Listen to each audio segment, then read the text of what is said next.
बिस्मिल्लाहिर्रहमानिर्रहीम। Going to start with protein estimation. इसके अंदर सबसे पहले हमारे पास serum total protein. Serum total protein की अगर हम बात करें तो सीरम टोटल प्रोटीन की नॉर्मल प्रोटीन वैल्यू कितनी होती है 6 to 8 ग्राम पर डेसीलीटर और 7.7 से 7.5 ग्राम पर डेसीलीटर टोटल प्रोटीन होती है हमारे पास प्लाज्मा के अंदर।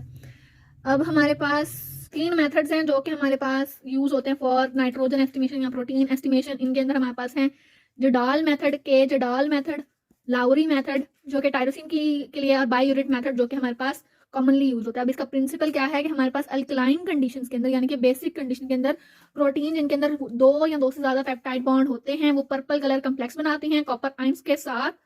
और ये जो कलर कंपाउंड है उसका जितना कलर प्रोड्यूस होता है वो स्पेक्ट्रोफोटोमीटर से हम असेस करते हैं और बताते हैं कि प्लाज्मा के अंदर कितनी प्रोटीन प्रेजेंट है।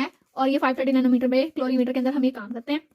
रिएक्शन के अंदर रिएजेंट्स कौन कौन से होंगे? रिएजेंट्स वो हैं जो कि हमारे पास यूटिलाइज हो रहे हैं एज रिएक्टेंट्स। इसके अंदर हमारे पास बायोयूरेट रिएजेंट है। बायोयूरेट रिएजेंट जो है वो हमारे पास कलर देगा। Sodium hydroxide alkaline medium produce करने के लिए है।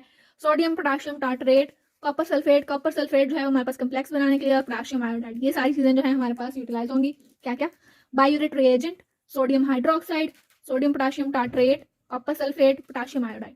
बायोयूरेट reagent, sodium hydroxide, potassium tartrate complex, copper sulphate and potassium iodide. Procedure वही है, हमने 3 टेस्ट ट्यूब्स लेनी है। उन तीनों के अंदर हमने 1 ml जो है वो रिएजेंट का डाल देना है सब में अंदर। इनको लेबल कर देना है ब्लैंक, अननोन और स्टैंडर्ड USB। फिर उनके अंदर हमने 1 ml रिएजेंट डाल देना है। अननोन के अंदर हमने डाल देना है सीरम, और जो हमारे पास ब्लैंक है उसके अंदर डिस्टिल वाटर, और जो हमारे पास स्टैंडर्ड है उसके अंदर स्टैंडर्ड सोल्यूशन डाल देना है। तीनों को हमने मिक्स करना है, इंक्यूबेट करना है 10 मिनट्स के लिए। फिर एब्जॉर्बेंस मेजर कर लेनी है। फॉर्मूला भी हमारे पास सेम है सब प्रैक्टिकल्स के लिए तकरीबन। concentration of unknown is equal to absorbance of unknown divided by absorbance of standard multiplied by concentration of standard। Interpretation क्या है कि हमने 100 डिफरेंट टाइप्स ऑफ प्रोटीन इस तरह से आइडेंटिफाई कर सकते हैं प्लाज्मा के अंदर, यूरिन के अंदर, CSF के अंदर, बॉडी फ्लूइड्स के अंदर, पेरिटोनियल फ्लूइड्स। इन सबको हम एज अ सैंपल यूज कर सकते हैं और इनके सैंपल को हम कहाँ प्लेस करेंगे? अननोन टेस्ट ट्यूब के अंदर। नेक्स्ट है हमारे पास 2 चीजें, एक डेफिनेशन है एक्सुडेट और दूसरी है ट्रांसुडेट। अभी एक्सुडेट और ट्रांसुडेट क्या होता है? अच्छा जी, अभी एक्सुडेट फ्लूइड वो फ्लूइड जिसके अंदर प्रोटीन नॉर्मल क्वांटिटी से ज्यादा, उसको हम कहेंगे exudate. Like fluid escape from the blood vessel having high protein and cells. और ट्रांसुडेट वो है जिसके अंदर फ्लूइड ज्यादा है और प्रोटीन कंटेंट जो है वो लेस है। लाइक हमारे पास अगर कोई फ्लूइड जो है वो टिश्यू में से पास कर रहा है, मेम्ब्रेन के अंदर है उसकी फ्लूइडिटी है, लाइक पानी अगर ज्यादा है तो वो है ट्रांसुडेट, अगर प्रोटीन ज्यादा है तो वो है एक्सुडेट। सिंपल सी बात है। एक्सुडेट जो है वो debris are deposit on the surface of the cell and seen in sinus inflammation. और ट्रांसुडेट जो है वो लो प्रोटीन कंटेंट होता है, solid material drive from the cell. Serum total protein की अगर हम बात करें तो एक्सुडेट और ट्रांसुडेट्स हम इसको सेपरेट कर सकते हैं। एल्ब्यूमिन ग्लोबुलिन रेशो होती है 2:1। एल्ब्यूमिन जो होता है वो 2 रेशो के अंदर होता है और ग्लोबुलिन 1, यानी कि हर एक ग्लोबुलिन के लिए 2 एल्ब्यूमिन प्रेजेंट होंगे ताकि ये नॉर्मल वैल्यू में रहे, एक्सुडेट और ट्रांसुडेट। इसके बाद नेक्स्ट प्रैक्टिकल है हमारे पास सीरम एल्ब्यूमिन का लेवल। सीरम एल्ब्यूमिन का लेवल की बात करें तो हम एल्ब्यूमिन हमारे पास इंपॉर्टेंट बाइंडिंग प्रोटीन है जो कि बहुत सारे सब्सटेंसेस को बाइंड करती है प्लाज्मा के अंदर, प्लाज्मा का ऑस्मोटिक प्रेशर को मेंटेन करती है। इसके अलावा ये डायग्नोसिस और मॉनिटर करती है लिवर डिजीज को, स्पेशली सिरोसिस। फर्दर मोर हमारे पास क्या है कि एल्ब्यूमिन जो है वो हेल्प करती है to maintain nutritional status of individual such as malnutrition, prognosis of early hospitalised patient. भी एल्ब्यूमिन से हम कैसे चेक कर रहे हैं? ऐसे जी, हम लोग डिफरेंट बैंड्स लेते हैं। अगर हमारे पास हाइपर या हाइपो एल्ब्यूमिनिया हो तो हम डिफरेंट डिजीजेस को आइडेंटिफाई कर सकते हैं। लाइक हाइपर एल्ब्यूमिनिया कब कब होता है? आर्थराइटिस यानी कि जॉइंट इन्फ्लेमेशन में, डिहाइड्रेशन में, डायबिटिक कीटोएसिडोसिस के अंदर। और हाइपो कब होता है? जब ब्लड लॉस हो, Burns, nephrotic syndrome, liver cirrhosis. Liver के अंदर बनती है ना एक्चुअली सारी प्रोटीन। अगर लिवर खराब है, हेपेटाइटिस है, कैंसर स्टमक का, एक्यूट इन्फेक्शन है, फीवर है, अल्सरेटिव कोलाइटिस है या फिर हाइपरथायरॉइडिज्म है, इन सब डिजीजेस के अंदर हमारे पास हाइपो एल्ब्यूमिनिया होगा। यानी कि अगर एल्ब्यूमिन का लेवल कम आ रहा है तो हम ये डिजीज कंफर्म कर सकते हैं मजीद टेस्ट से। अच्छा जी, तो इसके अंदर हमारे पास क्या क्या चीजें हैं रिएजेंट्स के तौर पर? नॉर्मल सलाइन, स्टैंडर्ड सोल्यूशन और ब्रोमोक्रिसोल ग्रीन। ब्रोमोक्रिसोल ग्रीन जो है वो एज इंडिकेटर यूज होगा, कलर देगा।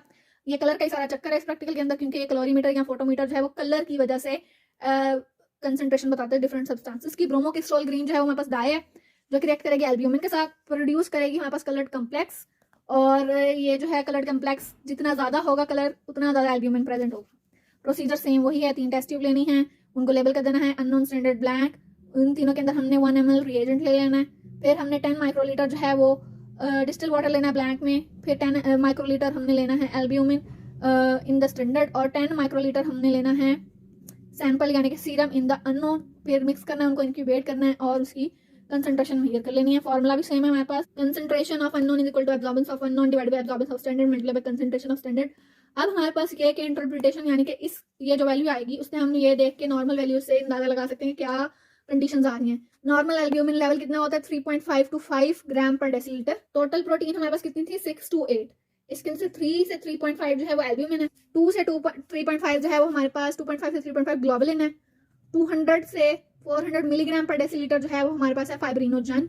फीमेल के अंदर टोटल प्रोटीन होती है 6 टू 8 ग्राम पर डेसीलीटर और मेल्स के अंदर होती है 7 से 7.5 ग्राम पर डेसीलीटर। हाइपर प्रोटीनीमिया यानी कि प्रोटीन्स किस कंडीशन के अंदर ज्यादा बनती हैं, ट्यूबरक्लोसिस, डिहाइड्रेशन लाइक पोली डायबिटीज मिलाइटस। उसके अलावा हमारे पास एड्रीनोकॉर्टिकल हाइपरफंक्शन, स्क्लेरोडर्मा, ल्यूकीमिया, अल्कोहलिज्म। इन कंडीशन के अंदर प्रोटीन ज्यादा बनती हैं। हाइपो कब बनती है जब हमारे पास मेल न्यूट्रिशन हो, मेल एब्जॉर्प्शन हो, डायरिया हो, स्वेयर बर्न्स हो, नेफ्रोटिक सिंड्रोम हो। एल्ब्यूमिन कब ज्यादा होती है हमारे पास, अभी अभी हमने देखा था कि डिहाइड्रेशन में, कंजस्टिव हार्ट फेलियर के अंदर, पुअर प्रोटीन यूटिलाइजेशन के अंदर। और हाइपो कब होती है polydipsia, malnutrition, renal disease, burn, liver disorders, excessive IV in fluid और hypothyroidism. Hypothyroidism, liver disease, burn, renal loss, malnutrition, polydipsia, इन सब के अंदर एल्ब्यूमिन का लेवल हो जाएगा कम। नेक्स्ट है हमारे पास practical estimation of urea. Estimation of urea की बात करें तो यूरिया हमारे पास वेस्ट प्रोडक्ट है, एंड प्रोडक्ट है प्रोटीन मेटाबॉलिज्म का। अमोनिया जो है वो फॉर्म होता है अमाइनो एसिड मेटाबॉलिज्म से, जो कि कन्वर्ट हो जाता है into the urea by urea cycle, जो कि लीवर के अंदर चल रहा होता है। अब इसके अंदर हमारे पास एंजाइमेटिक स्टेप्स होते हैं, बहुत सारे एंजाइम्स इन्वॉल्व होते हैं यूरिया साइकिल के अंदर, like carbamoyl CPT1 and ornithine transcarbamylase और आर्जिनोसक्सिनेट सिंथेस, आर्जिनोसक्सिनेट लाइएज, फ्यूमारेट्स। और उसके अलावा हमारे पास ये बहुत सारे एंजाइम्स हमारे पास यूरिया साइकिल के अंदर इन्वॉल्व हैं। क्लिनिकल सिग्निफिकेंस क्या है कि हमने मेजर क्यों करना है यूरिया को, ताकि हम रीनल फंक्शन को एवेलुएट कर सकें कि किडनी अपना फंक्शन कैसे परफॉर्म कर रही है, रीनल डिजीजेस को डिटरमिन कर सकें और हाइड्रेशन स्टेटस को मेजर कर सकें। प्रिंसिपल क्या है कि यूरिया जो है उसको हम हाइड्रोलाइज करेंगे बाय एन एंजाइम यूरिएज, पानी के अंदर डाल के उसको यूरिएज एंजाइम के अंदर डालेंगे तो दो अमोनिया कार्बन डाइऑक्साइड के अंदर स्प्लिट कर जाएगा। अमोनिया जो है वो रिएक्ट करेगा बाय द सैलिसाइलेट के साथ और हाइपोक्लोराइट रिएजेंट के साथ in the presence of nitroprusside और ग्रीन एंडोफिनोल बना देगा। कलर की इंटेंसिटी हमें बताएगी कि कितना यूरिया प्रेजेंट है। ये रिएजेंट्स वही हैं जो हमारे पास यहाँ पे रिएक्ट करा रहे हैं, हाइपोक्लोराइड सोडियम हाइड्रोक्साइड और phosphate buffer salicylate nitroprusside. Nitroprusside colour दे रहा है, यूरिएज जो है वो इसको डिसॉल्व करा रहा है और हाइपोक्लोराइड सोडियम हाइड्रोक्साइड के साथ रिएक्शन से हमारे पास जो है ये काम आगे चल रहा है। यूरिया के ऊपर यूरिएज एक्ट करेगा, ये बनेगा अमोनिया। अमोनिया के ऊपर हाइपोक्लोराइड सोडियम हाइड्रोक्साइड एक्ट करेगा और सैलिसाइलेट नाइट्रोप्रोसाइड की प्रेजेंस के अंदर ये कलर देगा ग्रीन एंडोफिनोल बना के। और ये कलर जब देगा तो हमारे पास उस कलर की इंटेंसिटी से मेजर कर लेंगे कि यूरिया कितना है। प्रोसीजर सेम वही है, 3 टेस्ट ट्यूब लेनी है, रिएजेंट डालना है और उनको मिक्स करना है और उन सब के अंदर अननोन के अंदर हमने सीरम डाल देना है, स्टैंडर्ड के अंदर स्टैंडर्ड सोल्यूशन डाल देना है और वाटर वाले ब्लैंक के अंदर वाटर डाल देना है, डिस्टिल वाटर, और उनको मिक्स करके और उनके एब्जॉर्बेंस चेक कर लेंगे। कैलकुलेशन क्या है हमारे पास सेम वही, concentration of unknown, absorbance of unknown divided by absorbance of standard multiply by concentration of standard. Normal value urea की क्या होती है ब्लड के अंदर 15 टू 40 मिलीग्राम पर डेसीलीटर, जिसके अंदर से हमारे पास 25 टू 30 ग्राम पर 24 आवर जो है वो डेली किडनी एक्सक्रीट करती है यूरिया।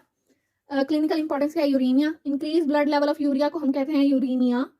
प्री रीनल कॉजेज मतलब ये कि वो चीजें जो किडनी से पहले इन्वॉल्व है यूरिया के इंक्रीज के अंदर, वो क्या क्या है, डिक्रीज रीनल फ्लो, किडनी की तरफ ब्लड फ्लो नहीं आ रहा, ब्लड के अंदर यूरिया बढ़ जाएगा। मायोकार्डियल इन्फाक्शन यानी कि हार्ट अटैक के अंदर भी हमारे पास यूरिया बढ़ जाएगा। बर्न्स हो रहे हैं, प्रोटीन कैटाबॉलिज्म बढ़ रही है तो हमारे पास यूरिया बढ़ जाएगा। प्रोटीन की अगर कैटाबॉलिज्म यानी ब्रेकडाउन ज्यादा होगी तो यूरिया ज्यादा बनेगा, यूरिया ज्यादा बनेगा तो हाइपर यूरीमिया हो जाएगा, हाइपर यूरीमिया। पाइलोरिक स्टीनोसिस यानी कि हमारे पास जो स्टमक का पाइलोरस वाला रीजन है वो ऑब्स्ट्रक्टेड हो गया। मल्टीपल माइलोमा, डायरिया, हेमरेज, ये कंडीशंस है हमारे पास pre renal causes of uraemia. Renal causes क्या है कि acute renal failure, kidney excrete नहीं कर पा रही, एक्यूट ग्लोमेरुलोनेफ्राइटिस, नेफ्रोटिक सिंड्रोम, ये सारी चीजें जो है यूरीमिया कॉज कराएंगी। इसके अलावा पॉलीसिस्टिक किडनी डिजीज, किडनी के अंदर सिस्ट्स बन जाए, renal tuberculosis, blood transfusion reaction, इन सब के अंदर हमारे पास ये रीनल कॉजेज हैं यूरीमिया की। पोस्ट रीनल कॉजेज क्या है, प्रोस्टेटिक हाइपरट्रॉफी यानी कि जहां से हमारे पास यूरिन एक्सक्रीट होना है वहां पे होता है प्रोस्टेट ग्लैंड मेल्स के अंदर, वो जब इनलार्ज होगा तो वो यूरिन के ऑब्स्ट्रक्शन करेगा, यूरिन को ऑब्स्ट्रक्ट करेगा तो यूरिया पास आउट नहीं होगा, यूरिन पास आउट नहीं होगा, यूरिया पास आउट नहीं होगा तो हमारे पास यूरिया का लेवल हो जाएगा high. Inflammation, tumour of bladder और यूरिथ्रल ऑब्स्ट्रक्शन। नेक्स्ट है हमारे पास decrease level of urea, urea कम कब होगा, एक तो प्रोटीन इंटेक कम है, लीवर डिजीज है, कोई प्रोटीन नहीं बन रही प्रेगनेंसी के अंदर और इन्फेंट्स के अंदर, ये सारी वो चीजें हैं जो कि हमारे पास डिक्रीज लेवल ऑफ यूरिया करेंगी। अब हमारे पास और भी क्वेश्चंस हैं like what is urea, urea क्या है। यूरिया हमारे पास वो कंपाउंड है जो यूरिया साइकिल से बन रहा है, in the presence of ammonia and carbon dioxide urea cycle चलता है हमारे पास लिवर के अंदर, और इसकी नॉर्मल वैल्यू क्या है हमारे पास, इसकी नॉर्मल वैल्यू है 15 to 40 मिलीग्राम पर डेसीलीटर, और टोटल एक्सक्रीशन कितनी है 25 से 30 ग्राम पर 24 आवर। ये हो गया। नेक्स्ट क्वेश्चन हमारे ब्लड यूरिया कंसंट्रेशन इंक्रीज कब करती है।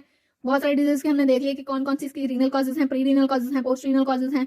सोर्सेज ऑफ यूरिया क्या है, ट्रांसअमाइनेशन और डीअमाइनेशन से होते हैं, यानी कि अमाइनो एसिड की ट्रांसअमाइनेशन और डीअमाइनेशन से अमोनिया बनता है, उससे हमारे पास यूरिया बनता है। What are the two sources of nitrogen of urea cycle, ammonia and aspartate. यहाँ से हमारे पास आते हैं इसके नाइट्रोजन के। यूरिया साइकिल वाली वीडियो भी मैं टैग कर दूंगी। लास्ट प्रैक्टिकल है हमारे पास इस सेक्शन का, वो है हमारे पास यूरिक एसिड। अब ये यूरिक एसिड हमारे पास एंड प्रोडक्ट है प्यूरिन मेटाबॉलिज्म का। प्यूरिन यानी कि न्यूक्लियोटाइड, न्यूक्लियोटाइड के मेटाबॉलिज्म से एंड प्रोडक्ट हमारे पास बनेगा यूरिक एसिड। इसका प्लाज्मा लेवल होता है 2 से 2.5 मिलीग्राम पर डेसीलीटर फीमेल्स में, मेल्स के अंदर ज्यादा होता है 3.4 से 7 इन मेल्स।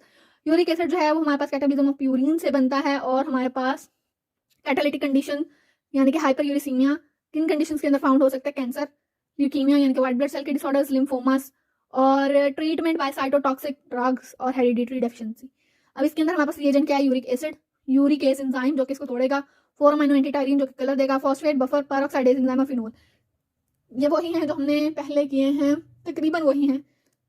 लिपिड्स में मेरे ख्याल में कोलेस्ट्रॉल में किए हैं एंटीपायरिन वाले।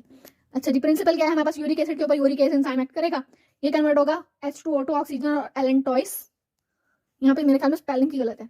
फिर हमारे पास H2O2 और ऑक्सीजन को फर्दर ब्रेक डाउन करके हम ऑक्सीजन जो है वो रिलीज करेंगे, वो फिनोल और एंटीपायरीन की प्रेजेंस में हमारे पास जो है ऑक्सीडाइज होगी और क्वीन अमाइन बनेगा। क्वीन अमाइन जो है वो इंडिकेटर रेड कलर देगा। इसका रेड कलर जो है वो इतना जितना रेड कलर आएगा उतने ही हमारे पास यूरिक एसिड का लेवल होगा, और उसकी कंसंट्रेशन हम मेजर कर लेंगे थ्रू स्पेक्ट्रोफोटोमीटर। H2O2 को ऑक्सीडाइज करेंगे फिनोल और एंटीपायरीन, और वो बनेगा क्वीन अमाइन।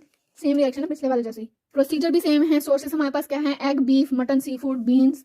और हाइपरयूरिसीमिया के कॉजेज क्या है गाउट, रीनल स्टोन्स, और diabetes mellitus type 2, Lesch Nyhan syndrome. Causes क्या है, हाइपरयूरिसीमिया में क्या है, गाउट, लीश-नीहान सिंड्रोम, HDPRT की डेफिशिएंसी की वजह से हमारे पास हमने डिटेल से पढ़ा हुआ है ये। और हाइपोयूरिसीमिया के अंदर ज़ैंथीन ऑक्सीडेज की deficiency, multiple sclerosis, antiseptic drugs और कंट्रासेप्टिव ड्रग्स।